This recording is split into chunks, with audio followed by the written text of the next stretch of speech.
Well, hello there. This is Stuart Zadel from Zadel Property Education with another quick check-in from the Rapid Renovation Formula Challenge with Naomi Finlay. We're back here in the main bathroom and I've come up today to check progress. And you can see here beautifully that the floor tiler has been in and he has laid the base tiles on the floor for this bathroom.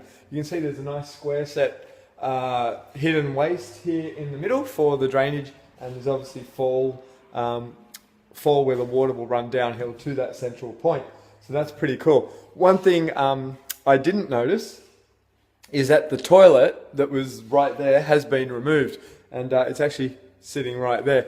So I'm not sure, and I hope maybe we're putting that back in to save costs. But what I wasn't aware of is the waterproofer, Andy, needed to take that out. Otherwise, he could not guarantee or warranty his work, which is what I've been told. So I didn't know that, but I do appreciate that. And the little thing that, you know, the professionals need to do that you don't always know about, but that's why we hire them and that's why we trust in them.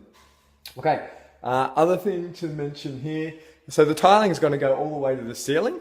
Beautiful tiles all the way to the ceiling. It's going to look stunning, I believe, this bathroom when it's finished. We looked at dropping the ceiling, it's quite high, and we looked at dropping it to save on tiling and labour up there, but we've decided to keep it and go with it. There'll be a 3-in-1 going in up the top there. We haven't found any asbestos at all in the house or in the roof, which is fantastic.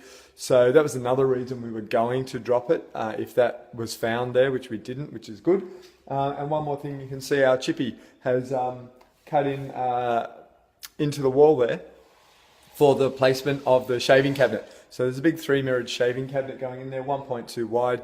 It's going to look fantastic and provide plenty of storage for this bathroom moving forward.